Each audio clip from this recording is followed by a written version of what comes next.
Olá, pessoal. Começando mais um Diálogos na Sarjeta. Esse papo enorme, esse diálogo que sempre é de duas telinhas, que vocês com certeza não veem desde que começou essa pandemia, vocês não estão mais acostumados com esse formato, né? Porque é uma coisa muito inovadora. Dessa vez, tenho aqui a presença da Alice. Ela botou o nome de gente dela aqui, né? Alice Grossman Matozinho, mas todo mundo conhece ela como Alice Monstrinho. Primeira coisa que eu já de cara agradeço a presença aqui da Alice e peço para Alice, por favor, te apresenta aí. Eu que agradeço, estava doida para invadir aí o teu programa, né? Agora chegou a hora. A gente estava numa intermitência de datas aí complicada, mas brigadão demais pelo convite. Eu sou Alice Monstrinho, porque meu sobrenome é muito estranho, todo esquisito, e eu sou ilustradora, trabalho com videogames, sou diretora de arte da Silver Games atualmente, estou bem animada, e trabalho com quadrinhos aí desde 2015. Sou mestra, né, graças a esse querido Alexandre, que foi meu orientador no mestrado em Ciências da Linguagem, onde eu fiz uma dissertação a respeito de mulheres quadrinistas, horror, graphic novels. Então, quem tiver a chance de dar uma lida, procurem, tá bem legal. Eu também trabalho com locução, dublagem e voz original, gosto de fazer várias coisas diferentes, mas atualmente acho que todas as desventuras e aventuras estão sendo bem bacanas. Legal. Aliás, assim, ó, já fazendo um jabá, quem quiser ser orientando meu de mestrado, doutorado, as inscrições estão abrindo agora, já estão abertas, quando esse vídeo entrar no ar, as inscrições já estão abertas. Então me procurem, por favor, me procurem. A Alice é uma pessoa muito mais feliz, realizada, né? Pode ver que vocês vão ver agora pela fala dela que ela é uma pessoa muito mais decente e sã depois de ter passado pelo mestrado, né? Então, vocês vão ver como isso dá certo na vida da pessoa. Ou não, né? Mas assim... De fato, tudo melhorou depois do meu mestrado. Então, viu? né? Viu? Importante. Eu vou deixar, depois eu vou cortar essa parte assim, vou botar como relato, assim, com a música da Enya ao Depois fundo. me paga lá o negócio sem pagar. Claro, com certeza. Bom, Alice, olha só, eu te convidei para esse papo aqui. Na verdade, acabou coincidindo que esse vídeo está entrando no ar na semana o que vira, vai entrar um dia depois do Dia Internacional da Mulher, ou seja, acaba sendo a semana da Internacional da Mulher. Mas isso acabou sendo uma coincidência. Mas vamos aproveitar a coincidência, então, para explorar algumas coisas. Claro que vão ser perguntas assim que eu mais ou menos sei por onde tu vai, porque a gente já se conhece há algum tempo, mas eu acho legal para o pessoal aqui também pensar, conhecer a tua pesquisa, conhecer o teu trabalho. Tu é uma autora que trabalha com horror, não exclusivamente, mas é a tua praia, né? Parece ser o que tu, ou não sei, é o que tu mais gosta, ou não é? De 11 quadrinhos que eu fiz, 10 são de terror. Pois é. Aí a primeira pergunta, porque é um saco, assim, isso é uma coisa que até a gente já conversou, né? Mas assim, compartilhando, é um saco que toda vez que teu trabalho é visto, a questão de gênero atravessa, né? Assim, como se fosse uma coisa compulsória. Mas, ao mesmo tempo, é difícil não aparecer esse assunto, porque o horror, por muito tempo, foi um monopólio masculino, assim, né? Por mais que nós tivéssemos autoras mulheres, eu até fiz um vídeo aqui para o canal, vou deixar nos cards dos 3 ciclos de horror, olhando para a produção americana, mas ali, tu pega os 2 primeiros ciclos, é praticamente homens que faziam, né? As mulheres estavam ali, a gente ainda tem que descobrir, porque às vezes podia ser só pseudônimo, ou elas estavam mais nos bastidores, ajudando nas cores, ajudando, sendo editoras, letristas, etc. Então, a pergunta que eu te faço, inevitavelmente, eu preciso fazer essa pergunta, nem que seja para tu me dizer, pouco importa esta porra, como é que é ser mulher e fazer horror? Eu tenho uma resposta ótima que geralmente é cortada, né? Que é fazer horror e ter uma buceta. Ou não, né? Porque tem mulheres que não têm. Tem mulheres que não têm, mas... Exato. Mas É ótimo. Eu acho que talvez pela questão cultural, há possibilidade de explorar alguns tipos de medos que são mais intrínsecos a mulheres. e que talvez os homens não tenham tanto como... Sei lá, medo de estupro, geralmente, por exemplo, é uma coisa feminina. Então, eu sei que tem muitas autoras que exploram isso. Tem talvez o que eu também discordo, né? Acho que a dissertação inteira foi para dizer que tipo, cada mulher vai explorar o horror de um jeito diferente. Então, realmente, eu não sei, eu nunca sei responder isso. É meio tipo, sei lá, eu gosto de horror desde meio que sempre, porque sei lá, vampiro é legal e eu gostava do Batman. E aí, por consequência, meus interesses foram todos se afunilando nessa direção e continuam até muito se afunilando, apesar de eu trabalhar também fazendo tipo cachorrinhos fofinhos. Eu acho que quando a gente pega uma coisa muito cedo e a gente vai tendo familiaridade com aquilo, é além de uma zona de conforto, sabe? Vira meio que um pedaço nosso, né? Não sei bem como discorrer, mas para mim o lado horror é tão natural quanto o lado, sei lá, preciso almoçar.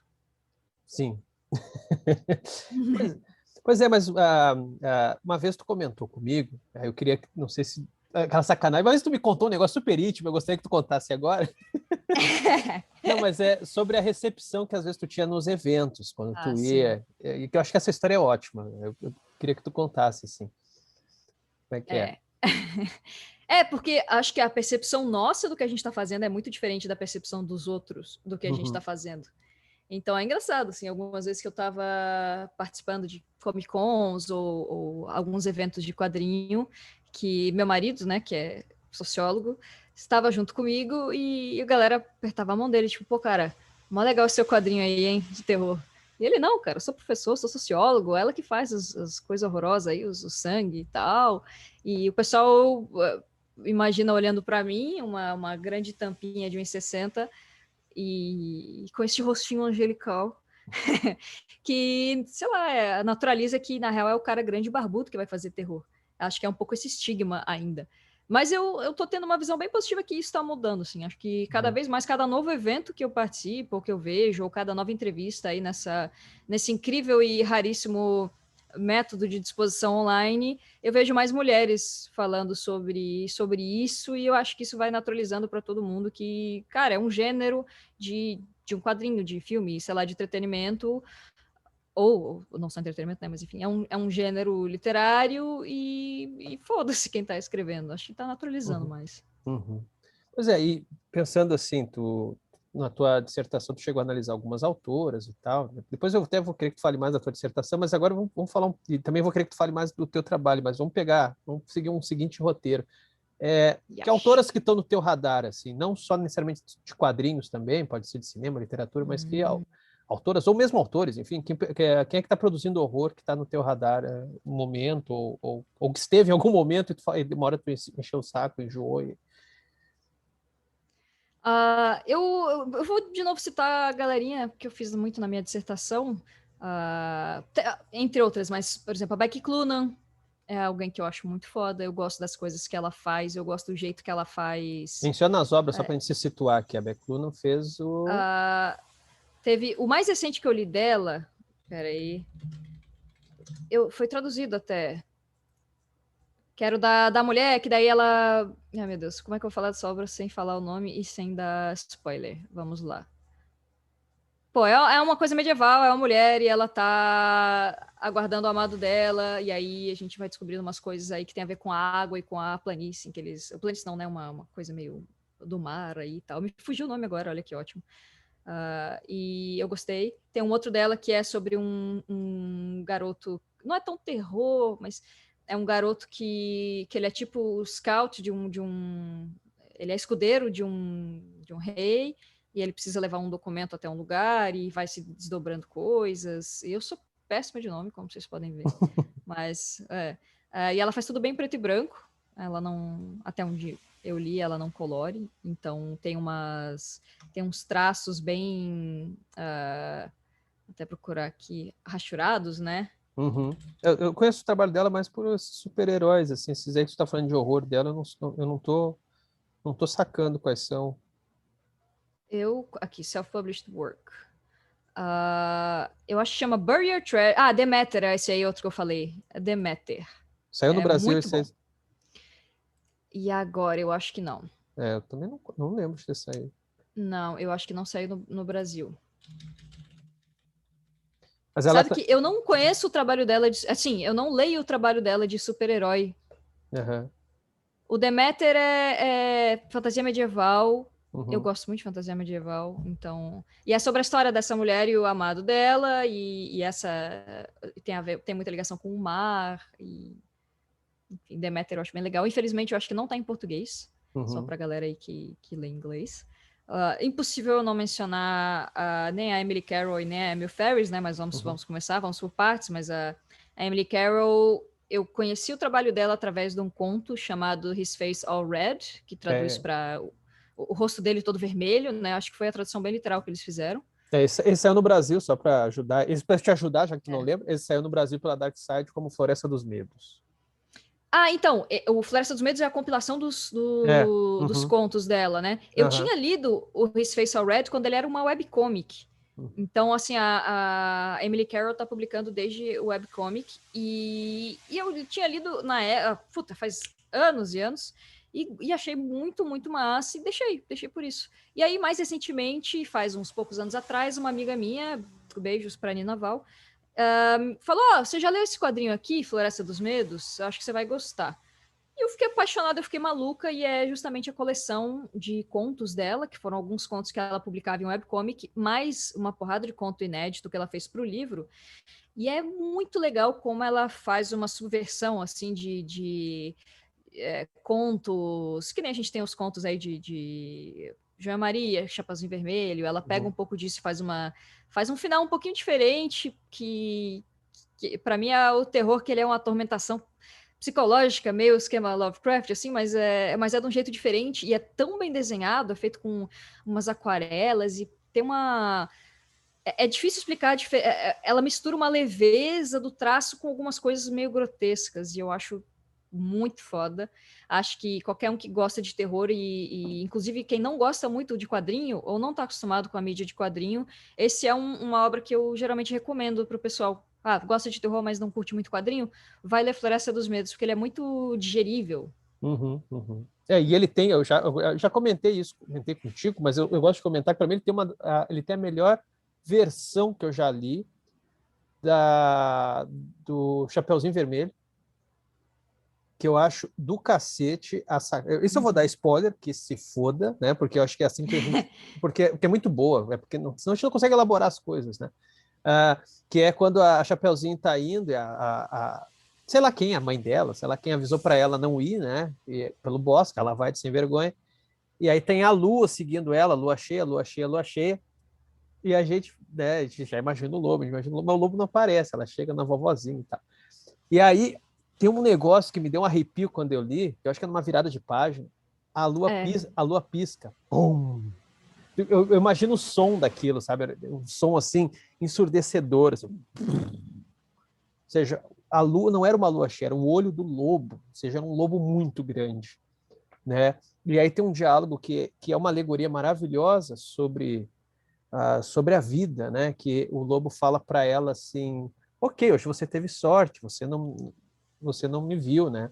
Só que você precisa ter sorte todos os dias. Eu só preciso ter sorte um dia.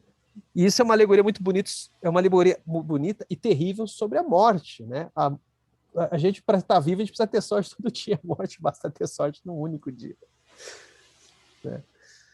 É de arrepiar mesmo esse conto. E depois ela vai formando o rosto do lobo, né? Quando ele vai falando isso para ela. É muito foda. Eu não lembro o nome exato desse conto, só sei que a melhor versão que eu já li, assim, apavorante da Chapeuzinho Vermelho foi essa. Eu também não lembro o nome do conto. Qual é tu falou também da Emil Ferris, né? A Emil Ferris, ela é um pseudo-autobiográfico, um semi-autobiográfico, assim, né, dela.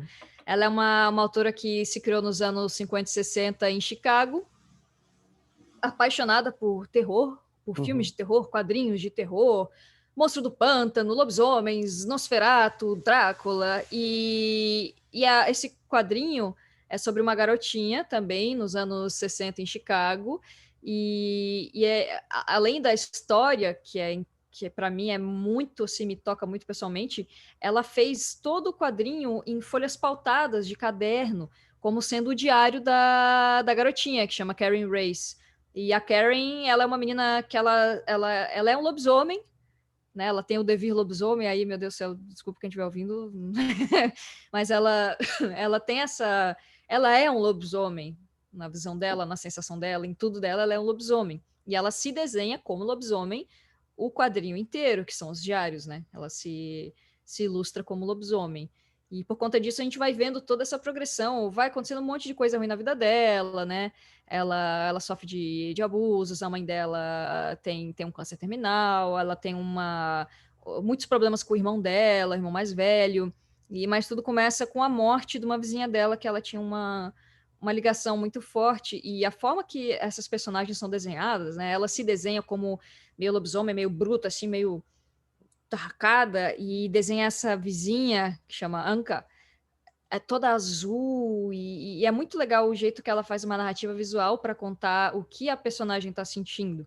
Eu achei muito foda. E É. é um quadrinho longo e... Tem aquele menino, tem um menino gay que é um Frankenstein, né? O Frank, que é o Frankenstein, né? eu acho que ele nem é gay, eu achei ela só que é gay. O menino, Eu não, acho que ela... não, o menino Ele é é gay também. também? O menino É, é negro e gay, imagina, se junta, né? Então, é, assim, mais fácil de ser aceito na sociedade, né? É, e ela é lésbica, né? E a Anka, por é, ser judia, fica com essa pele zumbificada, até por ela ser sobrevivente de campo de concentração, né? sim. E acontece vários, por exemplo, a morte do reverendo Martin Luther King, isso acontece no quadrinho. Sim. Então é muito do que a autora sentia também, e passando através de uma personagem meio que algo próximo da infância dela. E acho muito. É um quadrinho muito pesado. Recomendo para ler e depois abraçar um gatinho, sabe? Uma coisa assim. E tem um gatinho, um cachorrinho do lado para tipo, ó, tá tudo bem. Mas é um quadrinho de terror diferente, assim, ele é um terror nos olhos de uma criança, e o terror dela é o resto do mundo, não Uhum. os monstros que são amigos dela. Eu acho muito poético isso. Todo mundo que já se sentiu, assim, outcast, né, de, porra, tô isolado e ninguém me entende e tal, tem muito a ver com a situação dessa garotinha no quadrinho, e eu acho do caralho, muito bem feita. É, eu ia comentar. Assim como eu falei do Chapéu Vermelho, deixa eu estragar uma outra cena também do. Eu fiz também vídeo aqui sobre o My Favorite Floresta Thing dos is Monster. Medos? Não, My Favorite Thing Ah, is Monster, que é né, minha coisa favorita é Monster, eu aqui no Brasil pela Companhia das Letras. E assim como eu falei do Chapéu Vermelho, eu acho que minha coisa favorita do mundo tem uma das melhores cenas que eu vi sobre campos de concentração, né? Assim, porque eu acho legal, quando a gente fica falando muito dessas histórias e tal, mas eu acho bacana às vezes pegar uma cena ou outra pra gente conseguir ter a dimensão do medo, né? Para pensar o que elas, né, têm de horríveis, né? E não sei se tu lembra daquela cena que é quando a Anka chega no campo de concentração, que tem lojas para ir simular, para justamente os judeus, ciganos e tal, poderem entrar ali e não se rebelarem, coisa assim. A entrada é como se fosse uma cidadezinha com lojinhas e coisinha e tal, doceterias. hum. E ela passa na frente de uma doceteria. Tu lembra dessa cena? Que tem bolos, Não, não tem lembro de cabeça disso aí. e aí tem bolos assim e tal. E aí ela vê um rato em cima de um bolo. E aí ela bate no vidro para chamar a atenção da atendente. E aí ela olha, tem ratos em cima da atendente. Ou seja, a atendente não é uma pessoa, é um manequim. E aí quando ela vê aqueles ratos tomando conta de tudo, aí ela fala assim, eles nos trouxeram aqui para a gente morrer. É muito forte aquela cena. É todo o arco dela, né? Que ela se prostituía para tentar ter uma fuga ali. Esse quadrinho é muito bom. Uhum, é. Eu cheguei a criticar outros aspectos dele. Assim, o que me incomodou nele foi essa coisa assim, muito Chicago Way Life, assim, né? De como Kennedy era bom, sabe? Assim, Ah! nossa, assim, é um ufanismo. Mas enfim, isso é outro papo. Quais são não sei se teria outros aí que tu queria comentar, ou outros autores, autoras. Vou fazer, ó, leiam a dissertação que tem outras várias autoras aí, outras 3 autoras, mas só passando por cima também que eu acho que não dá para não comentar na Celine Loop, foi trago aqui em português, não foi? Foi traduzido The Man Who Came Down the Attic Stairs, não? Não saiu. Pô, pau no cu, né? Eu só tô recomendando coisa que não saiu ainda. Mas saiu em Mas inglês. Essa saiu em inglês, pelo é, menos. Porque é uma autora é, o, francesa, mas é, saiu em inglês, ela trabalha muito no mercado americano, né? Mas É. é porque é legal de citar porque toda a premissa do quadrinho é muito simples, né? A mulher casou e foi para um lugar assim no campo com o marido e ela não consegue, aí ela fica grávida e não consegue botar a criança para dormir e no momento que ela tá grávida, ali tá rompendo a bolsa da gravidez, ela começa a ver que o marido dela não é bem o marido dela e é uma figura de um monstro. E você fica o quadrinho inteiro sem ter certeza absoluta se, afinal, o cara é um monstro mesmo, ela tá maluca, é uma depressão pós-parto. E também lá vou eu, spoiler do caralho, desculpa, gente, quem for ler, já fiquei avisado, super spoiler, mega spoiler. Ela fica ouvindo a criança chorar o quadrinho inteiro e ela não consegue E as botar o onomatopeias bebê. atravessam assim, os quadros e tal. É muito massa isso. E ela não consegue, e a criança não para de chorar, e não para de chorar, e não para de chorar, ela tá ficando maluca, ela cogita matar o bebê porque ela não consegue fazer nada, e depois, numa consulta com o psiquiatra, ele fala, não, foi uma criança natimorta. Então, eu achei sabe, de uma virada boa, assim, que essa criança nunca chorou, ela nunca fez um som porque ela nasceu morta. E o fato da criança nascer morta faz com que, na cabeça da mãe, ela não pare de chorar nunca. Ela nunca consegue acalmar essa criança porque essa criança está morta e nunca chorou. Mas é um final ambíguo, né? Não, porque, É. se eu não me engano, eu fiz um vídeo também tem vídeo no canal sobre esse gibi.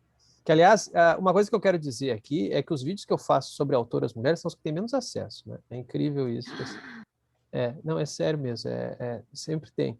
Mas assim, e esse do que eu fiz da Celine Lu foi um dos piores vídeos, assim, quase ninguém assistiu. Mas eu comentei nesse da Celine Lu, que assim, eu não vou lembrar agora, mas a cena que ela fala com o psiquiatra, se eu não me engano, tem algum elemento gráfico na cena, eu não lembro agora se é na folhagem, tem uma parada, na É a sombra, mesinha dele, é a mesa dele que é toda que bizarra. é na forma do monstro, né? É isso. É, Tudo daí é na. daí tu não sabe se o monstro é um signo, se é um signo gráfico ali do delírio dela, ou se é a presença mesmo do monstro, ou seja, o psiquiatra faz parte ali de toda essa conspiração monstruosa que está, na verdade, induzindo ela a matar o filho dela no final das contas, né? Então tu não é de uma Não dá para ambiguidade, saber, né? não, é de uma ambiguidade horrível, né?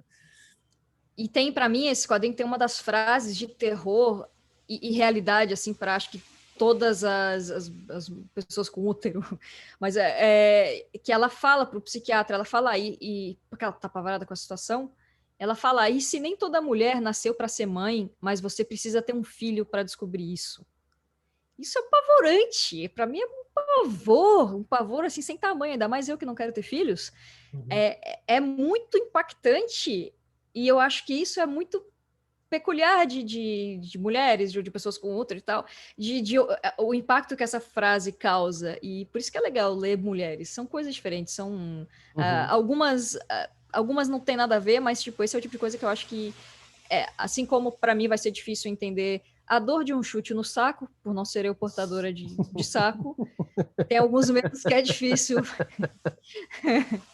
né? É. Isso me lembrou um diálogo de ensino médio, mas que é muito instrutivo, que uma vez eu vi um amigo meu e uma amiga minha conversando sobre como tentar traduzir um para o outro a dor de um chute no saco, e aí eles chegaram à conclusão que seria uma beliscada nas tetas.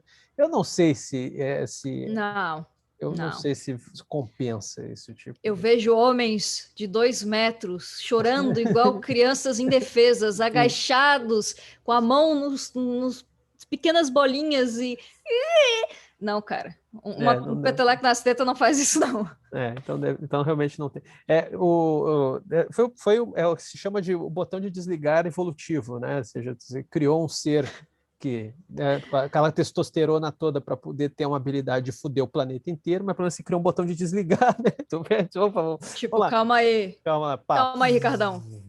desliga. Bom, tu falou um monte de obra legal.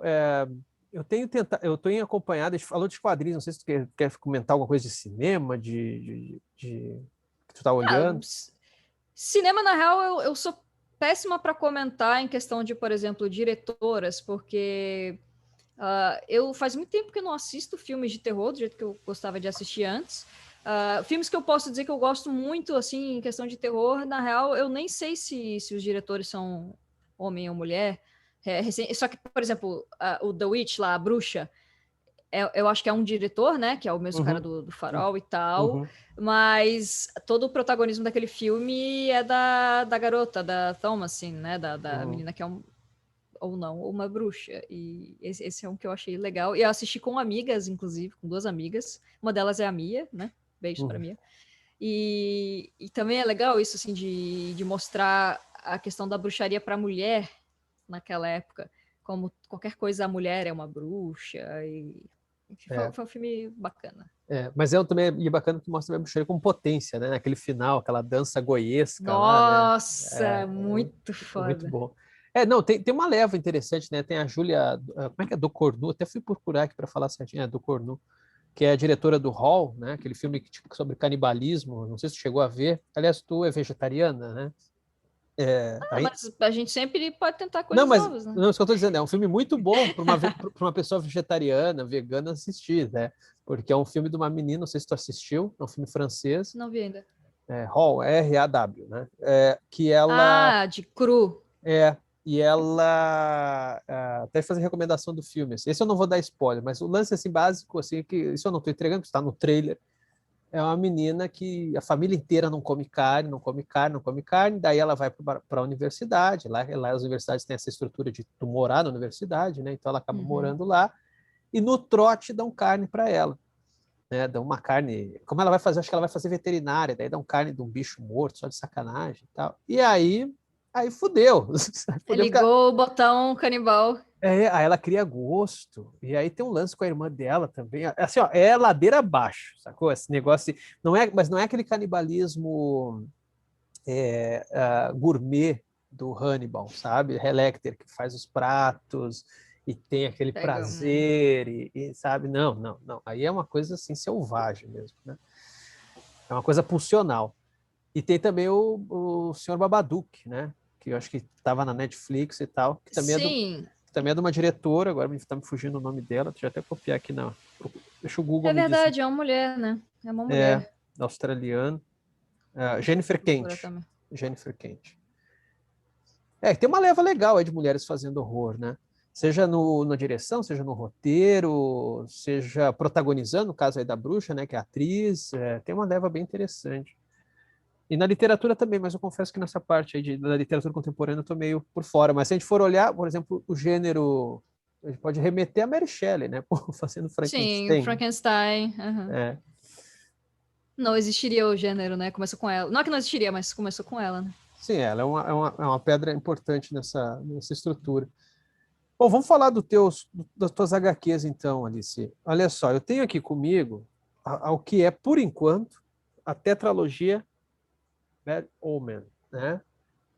Começou ela em 2016, né? 16. Aham. Isso. Esse é o volume 1. O 2, Dois. Spitfire. O 3, que é Sanguinus. E o 4, que é Genus. É isso? Isso mesmo. Todos eles eu tenho autógrafos especiais, porque eu mereço. Né? E, Me aguentou 2 anos, coitado. né, Tá, merece né? pelo menos. Aliás, eu tenho um desenho teu de um dia que tu me entregou um negócio atrasado. Deixa eu mostrar isso aqui que é legal. Até hoje eu tenho aqui, ó. Uma vez tu me entregou a dissertação atrasada para uma revisão, alguma coisa assim, tu me entregou daí junto um desenho do Godzilla. Eu tenho até hoje aqui guardado na minha mesa aqui, ó. Tu até escreveu aqui Godzilla Gatinho. Tu botou aqui Godzilla tá atrás escrito assim, ó. Godzilla do Desculpa pelo Atraso. Enorme. Veio te visitar. Abraços radioativos da Alice de 2018. Olha só. Eu tenho aqui guardadinho. Às Que vezes massa. a Lara pega e amassa um pouco, mas a Lara é minha filha. Mas tá aqui guardado. Ela tá seguindo Godzilla, ela tem que É, destruir coisas, afinal. lógico. Mas fala um pouco sobre o projeto. Eu sei que tu falou que a ideia é continuar e tal, mas conta do processo de criação, como é que tu está fazendo para vender, sobre o enredo, vai continuar, enfim, fala tudo aí sobre, enquanto eu vou mostrando. Yes. A ideia é terminar no quinto mesmo. Eu até tenho mais ou menos aí a estrutura do que eu preciso fazer. E a ideia era terminar no passado, mas pandemia fudeu a porra toda, fudeu meu planejamento, sanidade mental de todo mundo. Então, mas vai terminar no quinto volume, espero eu que esse ano saia. Não era no sexto? Uma vez que me falou que a ideia era fazer até o 6, foi uma mudança de planos? É que assim, quando eu comecei a fazer isso em 2016, eu fiz um volume com uma ideia de que a história tem o seu começo, meio e fim. Se as pessoas não gostarem, não tiver assim muita recepção positiva, eu termino ali. Eu tinha deixado um gancho na primeira história, no final, mas, tipo, meio que o problema acontecia e o problema se resolvia. Um pedaço do problema. E eu fiquei muito feliz que em poucos meses esgotou a minha tiragem inteira. Então eu falei, beleza, vou fazer uma continuação. E inicialmente a minha ideia era fazer tipo entre 5 e 7, sei lá. E eu tinha, né, a minha cabeça muito ingênua pensando que acho que eu consigo fazer uns 2 por ano. E criança é foda, né, cara? Jovens adultos. Exatamente. E como é um projeto pessoal, né? Todos os outros projetos que eram pagos, que botavam comida na mesa, vinha antes, então ficou meio tipo, beleza, 1 por ano. E eu dedicava uns meses aí do segundo semestre para fazer, para poder publicar na Comic Con, que sempre foi os lugares que eu lançava. Pois mas deixa eu te perguntar uma coisa. Não dava lucro na Comic Con? Quando tu levava para a Comic Con, não dava lucro ou não? Ou só se pagava? Dava lucro, sim. Só que é a parada, tipo, se eu fizer só quadrinhos para mim para sempre, eu posso, lógico, ter algum... sucesso não é bem a palavra que eu tô procurando, mas eu posso ter sei lá, pode dar tudo...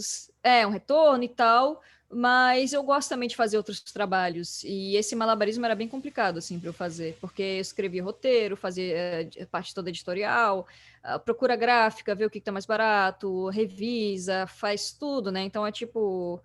o Humberto me ajudou muito, aliás, meu marido, fazendo revisão de diálogos, dando umas ideias. Revisão de diálogo mesmo, se não fosse ele, meu Deus, cada maluquice que eu deixava passar. Mas, assim, é muito trabalho e acaba sendo praticamente uma pessoa só. E por conta disso que eu estava fazendo 1 por ano. E aí, quando eu falei, cara, 5 anos publicando um quadrinho vai ser difícil que a galera ainda tenha interesse. Então, eu pensei, não, 5 já está ótimo. E aí, quando eu estava fazendo o 4º volume, eu já estava fechando ele. E o 4º termina num cliffhanger safado, que não foi bem proposital. Foi que para a história que eu estava fazendo, ou eu teria que estender mais muitas páginas que eu não ia dar conta de fazer, ia ficar ruim, ou ia ter que ficar no cliffhanger, e acabou ficando no cliffhanger.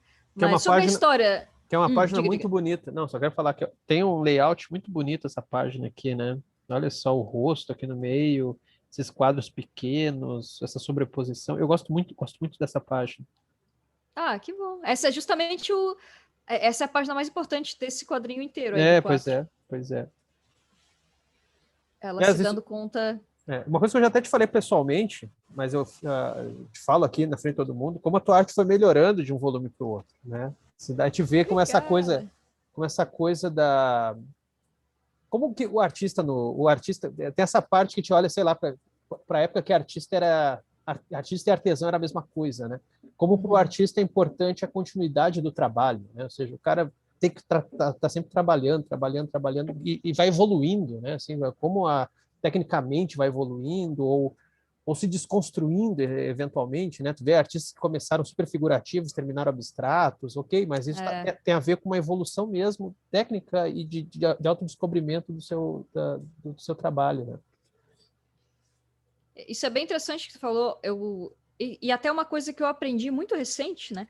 Eu tive a grande honra de ser uma das convidadas para ilustrar a graphic novel do Jovem Nerd, do Nerdcast RPG Cthulhu. Eu estou muito animada, fizemos quase 9 milhões de arrecadamento no Catarse, isso é incrível. E 1 milhão foi para tua conta, né? Quem dera. Eu tô aceitando ainda, galera que quiser, então... Mas o Fred Rubin, que é o autor da história principal, né, junto com o roteirista incrível, maravilhoso Fábio Abu e o Leonel Cadella, ele estava falando uma coisa, porque a história que ele vai fazer, como é muito grande, é o que, umas 150 páginas por aí, justamente por causa dessa evolução que o artista naturalmente tem ao ficar praticando, que pau no cu de quem fala que é talento, é o caralho, é a porra da prática, que daí tu vai melhorando, evoluindo, ele não faz as páginas em sequência. Ele faz tipo, 27 agora, depois a página 2, depois a 139, depois a 62, aí agora vamos voltar para a página 8, sei lá. Justamente para não acontecer de tipo, quem lê a primeira página e a última vai ver tipo, cara, isso está diferente, parece outra pessoa. Ele vai alternando as páginas que ele vai fazendo para dar menos esse efeito de que tem uma discrepância entre o começo e o fim do quadrinho. E eu achei isso muito legal. E é muito massa como a gente aprende com os outros quadrinistas. Assim. Mas tu não falou do enredo, sobre o que é. Pois é. O Bad Homem, ele nasceu né, um fruto da minha grande paixão por criaturas sobrenaturais. Eu adoro toda a mídia, né, de vampiro, lobisomem, fantasmas, mas principalmente vampiros, lobisomens. Muito disso por conta de paixão por RPG. Joguei muito Vampiro à Máscara, lobisomem, mago e tal na minha vida. E quando eu estava fazendo a minha faculdade, no meu TCC, eu resolvi fazer um jogo de luta, né? Eu sou formada em design de jogos, inclusive. E aí eu queria fazer um jogo de luta baseado nos vampiros do RPG Vampiro à Máscara. E fiz lá o trabalho, ficou legalzinho, por um TCC daquela época, né? E eu tive a chance de conhecer o Mark Rein-Hagen, que foi um dos principais autores desse livro, do Vampiro à Máscara. Eu conheci ele no IRPG em São Paulo, tipo um mês depois que eu entreguei meu TCC. E eu sabia que ele estava lá, então eu fui, trouxe meu computador e trouxe meu jogo e queria que ele jogasse. E aí fui, ele foi muito querido, muito atencioso. E eu, meu jogo assim assado, tô pensando em mandar para a editora, né, para Batwolf, para ver se eles querem fazer um jogo. Jovens, né? E ele me falou, olha, me deu um conselho muito bom. Ele falou, você tem uma ideia bem legal, vampiro não pertence a ninguém. Se você botar todas as características iguais ao Vampiro à Máscara, lógico. Mas ele falou, vampiro não pertence a ninguém. Não dê o prazer de dar uma ideia boa para outras mídias. Faz o teu aí, faz o teu jogo, faz as tuas coisas, muda algumas coisas, deixa tudo bem. Ele usou a expressão over the top, que é exagerado, né? Tipo, faz tudo bem exagerado, que fica legal, mas faz o teu próprio. Você vai ter muito mais alegria, mais liberdade fazendo a tua própria coisa nesse enredo que você já tem. E beleza, isso ficou maturando na minha cabeça por uns 2 anos. O tipo, tá, vamos tentar fazer o jogo. Aí a gente tentou fazer o jogo e tal, mas fazer jogo em 3 pessoas dá um trabalho do cão. Era eu, um amigo programador, o Renato, um outro amigo artista, Verion, outro programador, o Jonathan. Enfim, era pouquíssimas pessoas e não deu certo. E aí, mas a ideia estava aqui, sabe? Tipo, ficou ali, maturando. E aí aconteceu a Comic Con Experience, que foi uma coisa grande para mim, porque a lei não era, né? O Beco dos Artistas não era um negócio popularizado aqui no Brasil. A gente tinha, sei lá, vai ter o Anime Friends, a gente tem a galera fazendo fanzine, mas você não tinha, que nem no exterior, uma stand profissional com gente vendendo quadrinhos de capa dura que as pessoas fizeram. E quando isso veio, aí eu pensei, tá, beleza. Essa é a desculpa que eu precisava para fazer um quadrinho autoral. E aí, em 2016, eu juntei tudo isso que eu queria e eu falei, beleza, eu vou fazer uma história e ainda, né, esquema mulheres e tal, de uma lobisomem, que era baseada numa personagem de RPG que eu joguei por muitos anos, mas em vez de vampira eu fiz ela lobisomem, e eu queria justamente uma personagem que ela fosse pequena, mas que ela fosse bruta, que ela fosse forte, que ela pudesse fatiar todo mundo para sair desse estereótipo de a menina vai ser a inteligente do grupo, sabe? Tipo, ela é a sedutora. Não, porra nenhuma, ela é a Brutamonte. Não fosse a Velma. Exato. Ou a Daphne, né? A no Daphne. papel de sedutora. Eu queria um Scooby-Doo do mal ali. Então, eu tive a chance de fazer isso, e muito do enredo foi... a gente recriou, né, refez, e eu queria fazer um negócio simples e bem despretensioso até no primeiro. ela é de um grupo de lobisomens, ela é de uma matilha, lobisomens são reclusos, eles ficam no canto deles, ela é a mais jovem, ela, por ser muito jovem e muito ingênua, ela ainda tinha contato com humanos, que os outros lobos evitavam, e acontece que humanos estão desaparecendo, algumas pessoas estão desaparecendo, ela fica alardeada com isso, e acontece um embate que muda tudo para ela e para a tribo de lobisomens dela, e essa protagonista, que é a Kanaila, ela precisa descobrir o caminho dela, né? Ela precisa sair do ponto que ela tinha e descobrir o caminho dela dessa vez bem mudada. E eu usei muito disso, assim, é uma história, por mais que não sou uma lobisomem, tem muita coisa muito pessoal, assim, na história para mim, especialmente daquela época que eu estava vivendo, de uma sensação de mudança, assim, do tipo, eu preciso fazer alguma coisa na minha vida, eu preciso que alguma coisa dê certo na minha vida, profissionalmente, né, principalmente. Eu tinha me demitido do meu trabalho, eu estava um tempo como freelancer achando que, vai ser mil maravilhas, vai dar tudo certo, e não, e vem a realidade e dá um puta de um tapa na cara, ou um chute nas bolas, ou um peteleco nos mamilos, aí, como a gente falou. E eu tava, eu acho, precisando extravasar de alguma forma. E é uma época que eu tava ruim também, de depressão e tal. E eu acho que para mim toda a questão do lobo e de você ainda consegue ter o teu lobo interno e controlar o teu lobo interno veio como uma metáfora, assim, pessoal, que qualquer pessoa que lê e não ouvir essa conversa nossa vai ler como um quadrinho de lobisomem. Mas para mim tem essa parte toda interna que eu precisava extravasar. E funcionou, e felizmente, além de eu extravasar, as pessoas gostaram bastante. Fiz financiamento coletivo dos outros volumes com sucesso. O pessoal foi sempre muito, muito O querido. primeiro não foi no Catarse? Não, nem o primeiro nem o segundo. O terceiro e o quarto foram. Uhum. E o segundo eu quis fazer, né? Porque o primeiro tem essa protagonista, Kanaila, e tem um caminhoneiro ali misterioso que aparece, Barry. Que ele é só um caminhoneiro. E aí o segundo volume, ele passa retroativo, ele acontece entre os acontecimentos do primeiro volume e conta sobre esse personagem e também foi um jeito, assim, de eu extravasar outras coisas, aquela sensação de você estar fixado a alguma coisa e essa necessidade, eu acho que todo mundo tem de sentir, pelo menos, que está livre e tomando as próprias decisões e com as rédeas da própria vida. Então é como se cada volume eu acho que proposital ou não, eu acabo refletindo algumas coisas que acontecem assim comigo. Eu acho curioso, eu estava até mesmo folheando hoje para a gente conversar, relembrando, que eu já tinha lido faz um tempo, e a questão do trânsito, né? Assim, já a história começa com ela pegando carona com esse caminhoneiro, né? Então, assim, são sempre uma coisa que a gente está falando dessas histórias de horror, de mulheres, tá? São sempre histórias de pessoas, de mulheres em trânsito, né? Seja em trânsitos morfológicos, a gente está se transformando, por exemplo, está se transformando em lobisomem, está se transformando em monstro, ou no caso, por exemplo, da Amy Ferris, que a gente falou, está se humanizando, porque ela já é uma monstra. São sempre figuras em trânsito, e aí, enfim, vai tudo de encontro com o que tu acabou fazendo na tua dissertação, né? Não sei se tu já quer amarrar com isso, acho que era um comentário interessante, mas eu queria que tu falasse um pouco mais dos outros trabalhos, porque os outros trabalhos que você está falando também tem a ver com isso, né? Tu tem feito trabalhos muito para o pessoal ali da Script, né? Script Editora. Sim.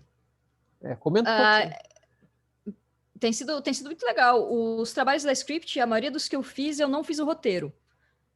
O roteiro já é feito, né? O Testemunha, por exemplo, tem o roteiro do Douglas Freitas, que ficou muito legal, que é uma revisão praticamente do. Eu tô com o nariz coçando porque eu cheirei a minha gata, eu tenho alergia a gatos, mas eu cheiro gatos. Eu cheirei minha gata, aí descobre. A gata é como eu chamo a cocaína, né? Essa pessoa chama. É isso. Não, justamente para não acharem, tipo, pô, a guria vem drogada, não é. Eu tenho gato e durmo com gato, mas eu sou alérgica. Parecer de nariz coçando aqui, né? Cocaína e gatos à parte.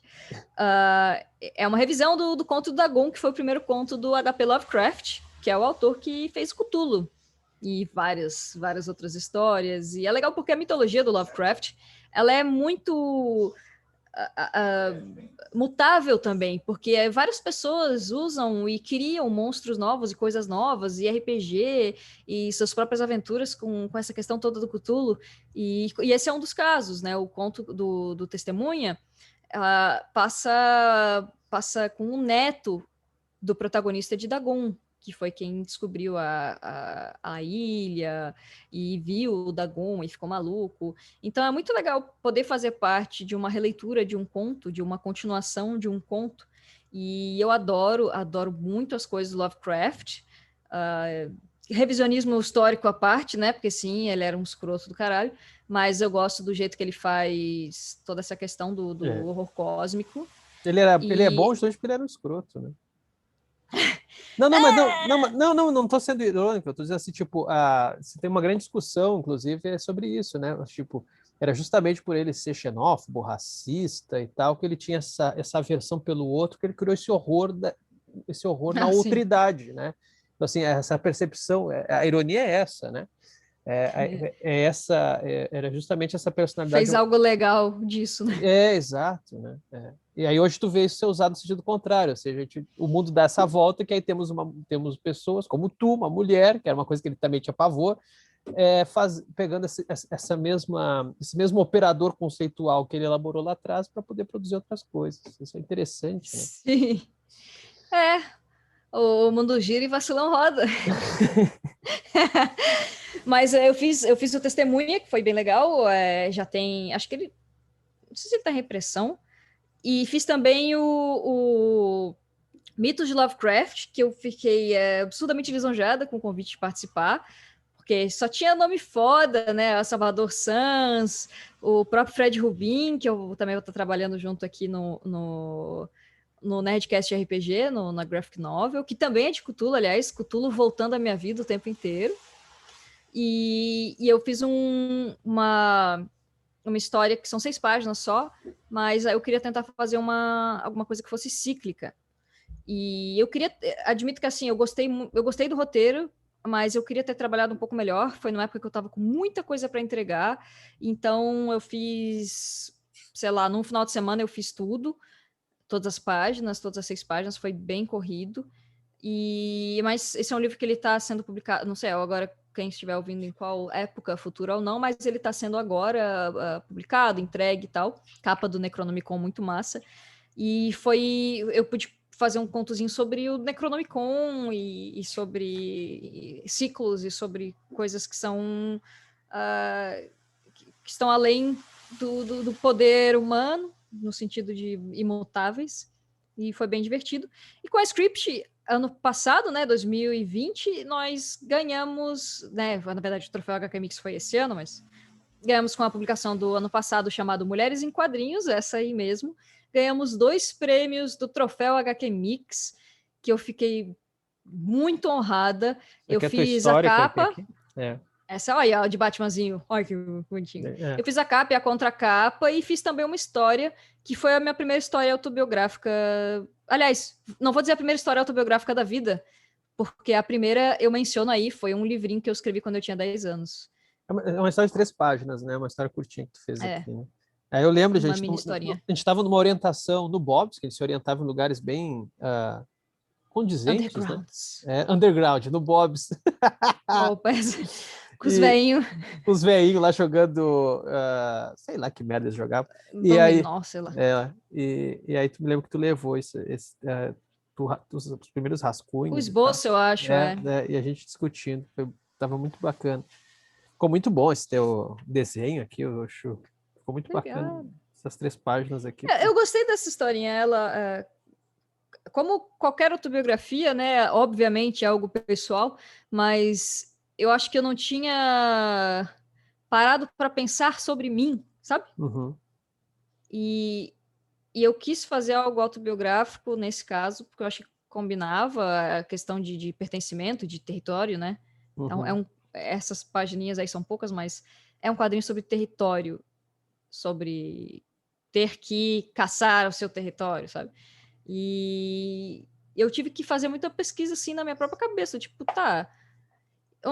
eu tô aqui, assim, e um pouquinho antes, e um pouquinho antes, e um pouquinho, e de onde veio isso? E tive que fazer um estudo mental aí com minhas etapas, e então foi bem gratificante fazer, e ainda mais, pô, a gente ter ganho 2 troféus, e essa obra em si, né, o Mulheres e Quadrinhos, junta mais de 120 mulheres, é um negócio gigante. É um tijolo aqui. Dá para usar como arma, inclusive, fiquem, Sim. né, fiquem à vontade aí. Como se diz assim, é livro de respeito. Agora a câmera não vai mostrar aqui, mas é livro que para em pé, né? Tu põe assim na mesa e ele fica, né?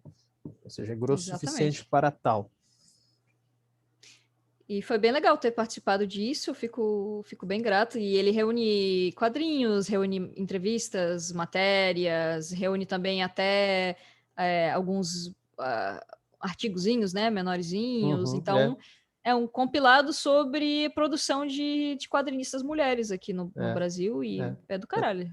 Eu tenho que, inclusive,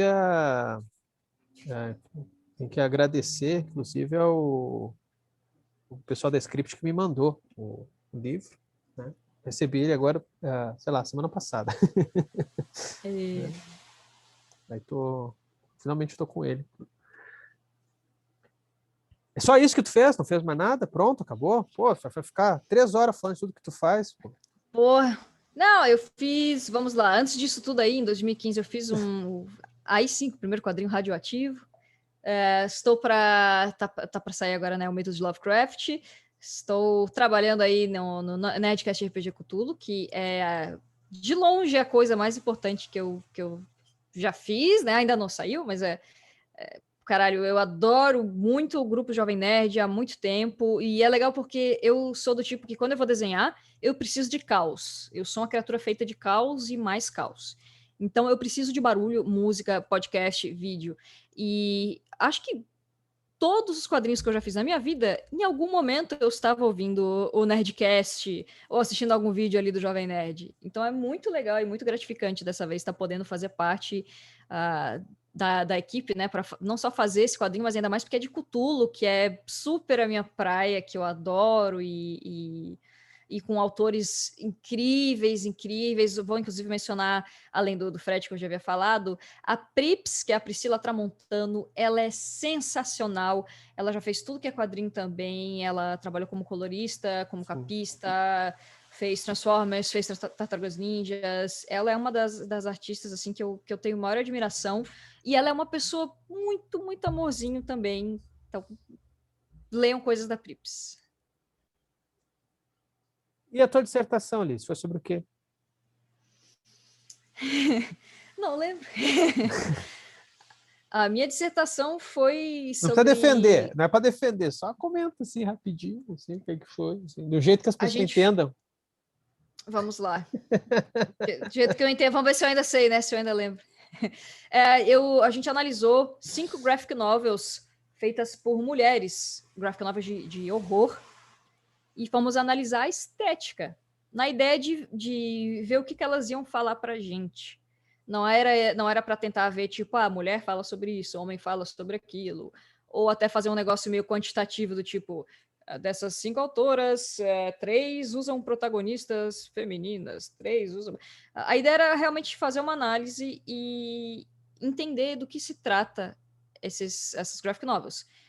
No nosso corte a gente pegou que eram, assim, obras internacionalmente conhecidas, que já ganharam prêmios ou que tiveram algum tipo de relevância muito grande, porque, né, o que está, além de tudo, é o que é um pouco mais fácil para a gente fazer essa pesquisa. Tem obras muito underground, que é difícil de fazer pesquisa, e se teve algum sucesso de público, é em razão de alguma coisa, e a gente estava também tentando ver qual é que é. Foi muito legal ver que elas eram muito diferentes. E muito parecidas ao mesmo tempo, né? A temática de todas é diferente. O estilo artístico, estilo visual, né?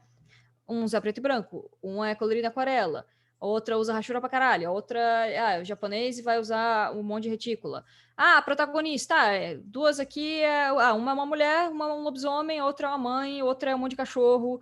Então, assim, muitas coisas desses aspectos variavam completamente. Algumas eram... Todas eu acho que eram para maior de idade, mas algumas eram um pouco mais leves, outras nem tanto. Mas a questão que a gente pôde analisar e que foi muito legal, aí lá vai eu para conseguir explicar isso, né? É a questão do devir. Como que eu vou fazer isso sem que você tenha 150 dislikes aqui nesse vídeo? O vídeo já está com 1 hora, o pessoal, essa hora quem está assistindo, essa hora é legal que tu testa a paciência de quem está assistindo, né? Já peço perdão aí a todos os assistentes, e aí o Alexandre vai me corrigindo, né? Mas o Devir é um... Meu Deus, é que tem tantas traduções, tantas citações bonitinhas ali do Deleuze-Guattari. Você tem uma situação A e uma situação B, você está entre meio, você tem uma fuga de alguma coisa. No exemplo da Karen Reyes, a garotinha lobisomem, não é que ela se sente uma lobisomem, ela é uma lobisomem, mas ela ainda é humana ao mesmo tempo, mas ela está entre essa fuga do que é humano e que é um lobisomem, e não é uma coisa literal, é uma sensação, é uma coisa, é um aspecto, e todos os personagens tinham isso de alguma forma, todas as obras tinham isso de alguma forma, desde o cachorro que tem esse devir humano, porque eles se comunicam entre eles e tem isso todas as obras sociais. Só para situar a obra, tu falou do cachorro que devir humano, isso é no... Beast of Burden. Beast of Burden, que saiu aqui no Brasil pelo Pipoca Nanquim. Exatamente, leiam porque é excelente, né? Então, Beast of Burden é um monte de cachorrinho, só que tipo aquele filme Sessão da Tarde, que o cachorro é inteligente e o humano é burro, é meio nessa pegada. Então, você tem um devir humano dentro de um cachorro, porque eles têm todas as questões físicas, sociais e tal, que é muito de humano. Eles têm essa sensação de sensação humana. E, em contraponto, eles encontram com um garoto que é um lobisomem. Então, é outra coisa muito interessante. A gente tem a Karen Reyes é um pouco mais, vamos dizer, óbvia de que ela é um lobisomem, ela tem esse devir lobisomem, ela se desenha como lobisomem. Não é que ela se identifica necessariamente, é que ela tá entre uma coisa e outra, ela tá numa fuga de... Ela não precisa ser um lobisomem ou não ser. O devir, tu não precisa ser alguma coisa, você só é, né? Assim, para o professor ajudando, né? Porque eu só sei explicar de jeito esquisito. Não, tudo bem. Com o tempo a gente pega o jeito de explicar as coisas de jeito mais fácil ou não, né? Não, isso que você está falando, né? São fugas ontológicas, né? Para falar um jeito bonito, assim, né? Ou seja, não mais fácil. Não, mas o que eu digo assim, quando tu pensa, porque é uma coisa interessante olhar dessa produção dessas mulheres todas, né? Inclusive a tua produção. Ou seja, todas elas, de alguma maneira, se tem uma coisa em comum, né? É que essas mulheres que trabalham com horror, é que, ao que parece, todas, ou pelo menos quase todas, pelo menos as que são as de sucesso. As que a gente analisou, né? Essas que têm uma produção de sucesso, né? Que tem uma grande recepção crítica, né? Ou uma grande recepção crítica, uma grande recepção de público. Elas todas trabalham com personagens que estão sempre num certo trânsito do que elas são, né? Então é um que não é ao mesmo tempo, ou um esforço em fugir daquilo que se espera que seja, né? Então, né, para dar um exemplo abstrato, dar uma metáfora, você deve performar isso, né? Ou seja, você tem que ser mulher, bela, recatada e do lar, blá, blá, blá. E aí elas fogem, né? Elas fogem no sentido, não de fugir no sentido assim, mais lato, né? Assim, vou sair de casa e tal. Não. Literal. Eu fujo no sentido de que eu me olho no espelho e eu não vejo essa mulher recatada e do lar, eu vejo um lobisomem. eu vejo outras coisas. E aí é interessante como todas elas, de algum modo, estão trabalhando com esse trânsito, né? Por isso que eu falo fuga ontológica, essa fuga do ser, né? Então, supostamente aquilo que eu devo ser, eu fujo. Então, isso se concretiza em outras realidades, né? Realidades que são realidades monstruosas, né? Isso é muito interessante, né? Sei lá, eu acho isso fascinante. Tu falou isso e agora me dando conta, até no quadrinho autobiográfico eu boto um reflexo de lobisomem no espelho. Então, exato, era o que eu estava vendo nem agora. Eu parei pensar nisso agora. Não foi proposital pensando em devir. Mas é por isso que eu falei do reflexo assim. Por isso que eu falei do reflexo do lobisomem do espelho. Porque eu vi agora ali, eu disse, mas olha, mais um exemplo. A mulher, a Alice é obcecada com isso, né? Tu tem ido no analista? Como é que tá? Tá em dia? Como é que tá? Não tá, né? Cavei todos. Devorei. Devorei todos. Igual a menina canibal. Olha, Alice, eu queria, de pronto, agradecer já a tua presença, já está aqui, eu acho que mais de uma hora. Eu não estou cronometrando direito, mas a gente começou, Tempo já voa. o tempo voa. Eu vou deixar na descrição aqui do vídeo onde é que a gente pode adquirir teus trabalhos e tal, mas se tu quiser falar, também ajuda aí para quem chegou até esse momento no vídeo. Onde é que a gente pode conseguir ter acesso, adquirir, comprar, ler os teus trabalhos? Quem sobreviveu aí até o momento, né? Obrigada, aliás, pô, obrigadão demais pelo convite de estar aqui. Tô mó feliz e podia conversar mais várias horas, não fosse o fato de eu ser uma senhora que acorda cedo. Eu estava vendendo em loja, mas a minha loja online estava com problema por conta do frete, que não estava dando certo. Então, o que eu tenho feito, me mandou uma mensagem pelo Instagram, pelo Twitter ou um e-mail para o alicemonstrinho, com o no final, @gmail.com, que eu vejo ali quando sai o frete, faço um boleto, ou sei lá que forma preferir, e aí eu envio. E quem quiser comprar esses quadrinhos, eu estou para receber agora o Mitos de Lovecraft também, que está bem legal. Acho que provavelmente no momento do lançamento desse vídeo eu já vou estar com esses exemplares em mãos. E esse foi um livro, aliás, que deu tipo 900% da meta do Catarse. Então, foi um grande sucesso de venda, felizmente. E quem quiser acompanhar meu trabalho, eu sou Alice Monstrinho em todas as redes sociais. Sou um pouco mais ativa no Twitter, estou tentando assim, postar com um pouquinho mais de frequência agora no Instagram, assim que eu tiver tempo, postar ilustrações. Eu também faço lives bem eventuais no Twitch, né? twitch.tv/Alice Monstrinho. E vou ver se eu tiro o pó aqui do canal do YouTube, porque as últimas semanas, coincidentemente, 2 pessoas vieram me pedir coisa de vídeo do mesmo assunto. Então, quem sabe eu mato a saudade de gravar algum vídeo. E numa dessas a gente inventa de fazer alguma live aí também, né? Se tu topar, Vamos. a gente apronta. Tô dentro. E como, para terminar a testagem, passou o Humberto E Du. esse é o Beto, homem bonito. E para terminar aqui, para te fazer uma palavra para ver se o pessoal chegou até o fim, qual vai ser? Eu sempre coloco uma palavra ridícula e o pessoal sai comentando. Acho que podia ser homem nu, né? O que tu acha? Homem nu. Eu ia dizer peteleco. Como é que falou? Peteleco no saco? Uma coisa assim também. Peteleco no saco, homem nu. Enfim, Pode ser. a gente faz um confronto. Eu tinha peteleco no saco e eu tinha homem nu, né? Assim, aí quem quiser Exatamente. escolhe aí. Obrigado, Escolhe Alice. sua preferência. Obrigado de novo, Alice. E saudade de ti, de se encontrar pessoalmente quando acabar essa Porra, merda toda, né? virar jacaré e tomar uma cerveja. Então tá. Beijão, obrigado a Mal posso todo esperar. mundo. Beijo pra família aí. Até mais. Tchau, tchau. Valeu.